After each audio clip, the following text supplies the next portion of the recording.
solo mum by choice is someone who decides to become a mother knowing that they will be the sole parent of their child, at least from the outset.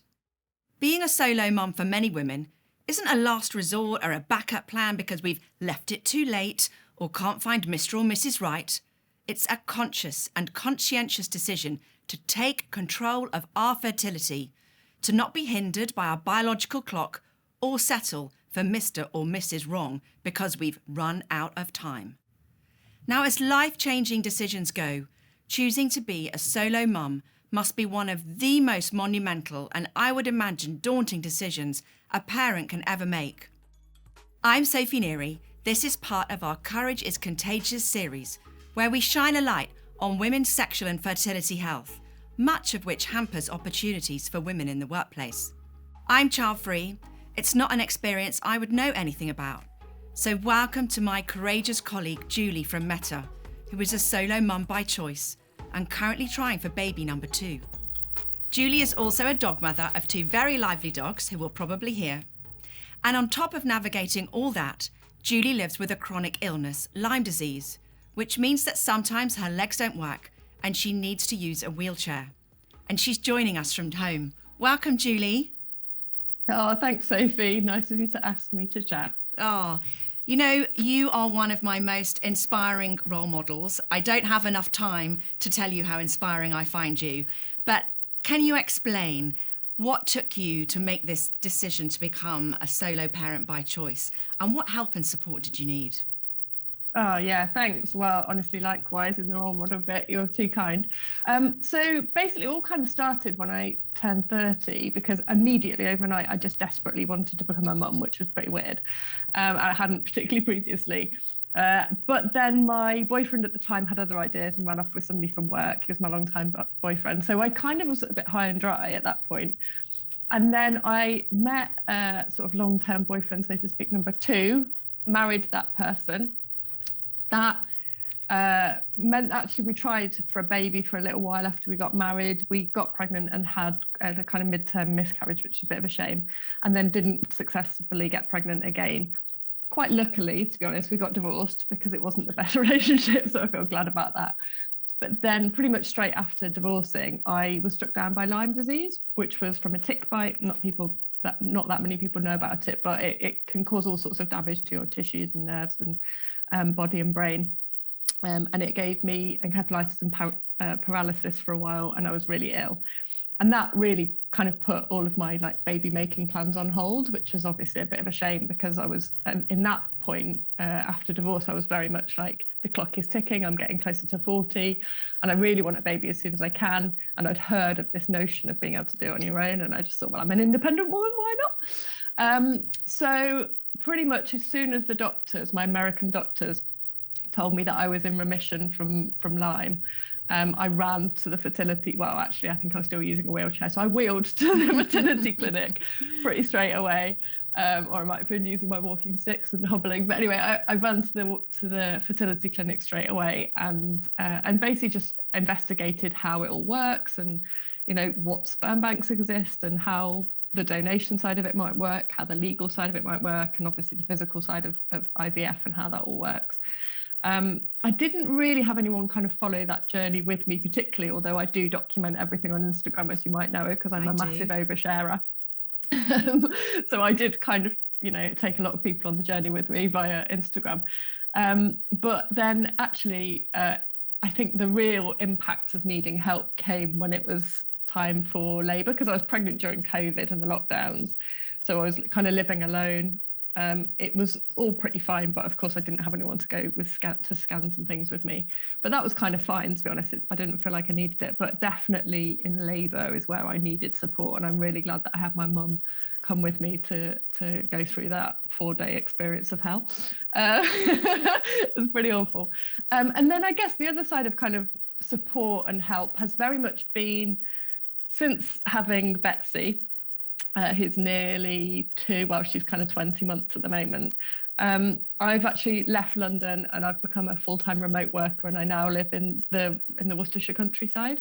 And I'm closer to family, and my mum and dad are actually moving to my local village as well. So it's sort of changed my whole perspective. It's less about support, it's more about what Betsy grows up with going forward in terms of having family and friends around her too. So I don't have any friends here, so I don't really have that support, but I definitely have found being closer to family is like a big part of the emotional journey as much as the practical help.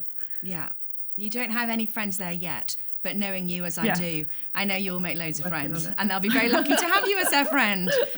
Wow, what a journey anyway, but what a journey to have to go on through the COVID years as well.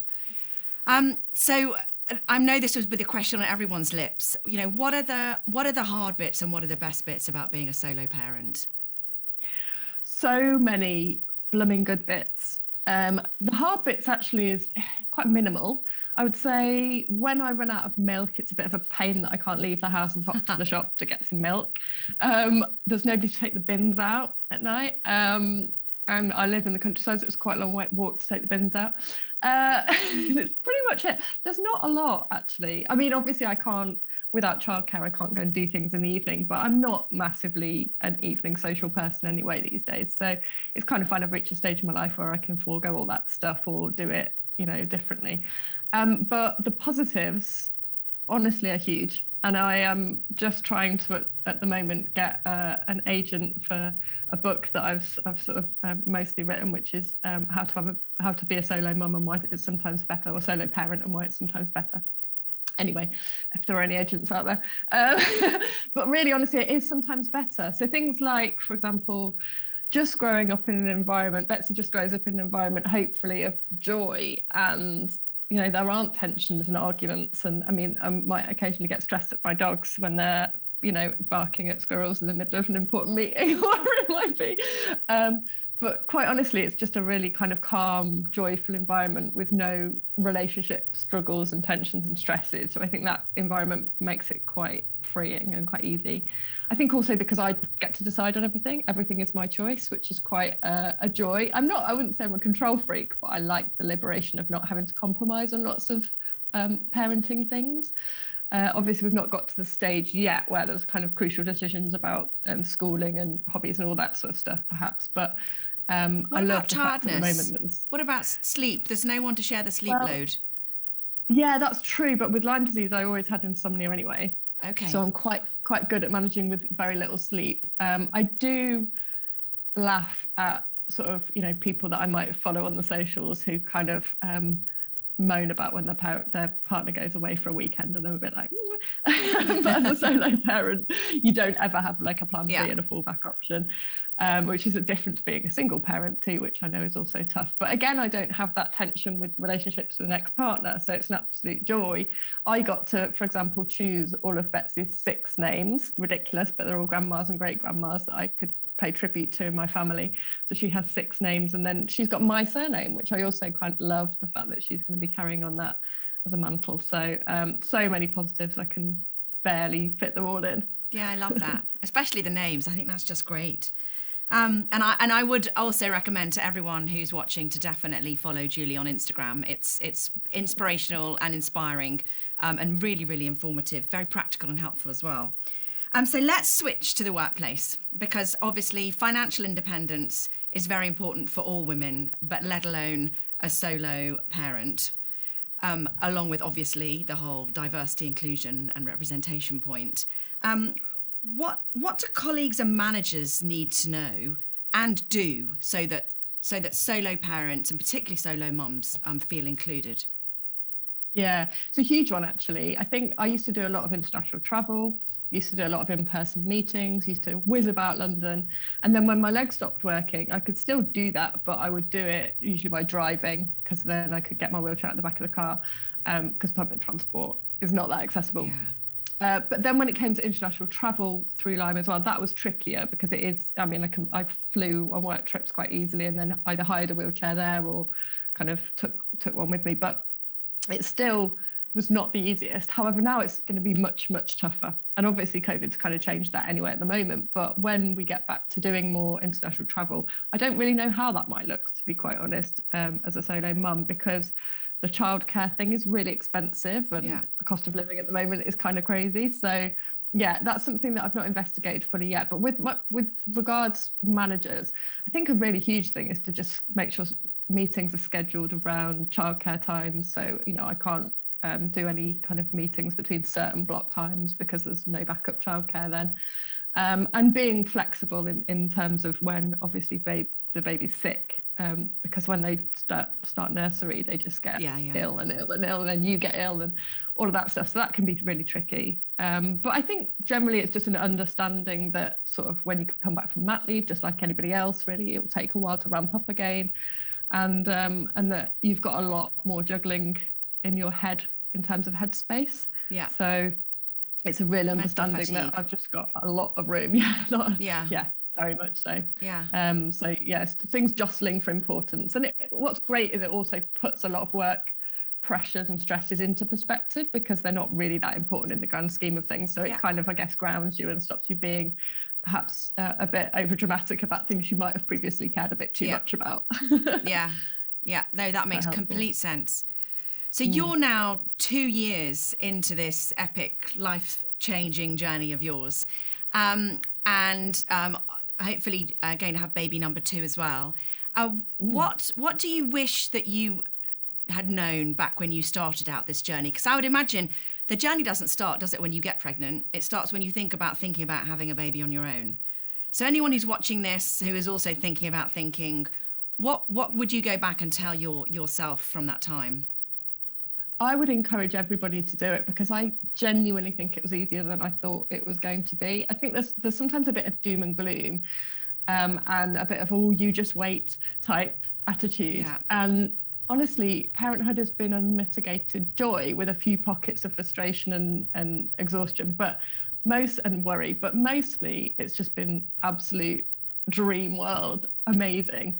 And I look forward to it every day, to her waking up, and I miss her, when she's asleep and things like that. Having said that, I wouldn't like to parent 7 days a week all of the time, I'm not gonna lie, full time. But yeah, I think really it's just an easier journey than I expected. I really expected it would be super hard. There's obviously a big adjustment, massive learning curve in terms of practicalities. Labour itself was literally medieval torture. I've never experienced anything so horrific. And I've obviously had quite a lot of pain and various traumas. But you become kind of a queen of hacks as well. Just like any disabled person, actually, you become a queen of hacking life to try and make things easier for yourself. But you do that also as a solo parent. So techniques for example, for me, how do I cook, or how do I have a shower? Because Betsy does not love me to go into the shower, and she does not love me to stand at the cooker. And so there's various different hacks and ways in which you kind of figure things out, and they change, profoundly with each kind of leap of her development as well. So now she's becoming a toddler and having tantrums, and how you navigate that while also trying to do other practical things. So yeah, it's about hacking life, really. And I also think that the support network, of course, is really crucial to that. I don't use childcare apart from in work hours at the moment, but I'm hoping my parents are going to help a bit when they move to the village.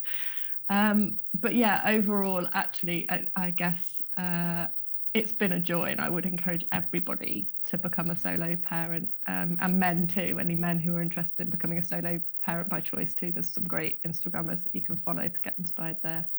Oh, Julie, thank you so much. Only the strong can be vulnerable, and courage really is contagious. You have been, I'm in so much admiration of you. You are so courageous, and have been so generous in sharing your journey with us today. We really do rise by lifting others, and boy, do you do that. I have found courage and strength. And also, I think it's really important for us to learn what we can do as leaders and colleagues from listening to your and Betsy's inspiring life too. We'll continue the conversations on our platforms. Please do follow Julie on her Instagram. And so to all those watching, please do join the conversation in our communities.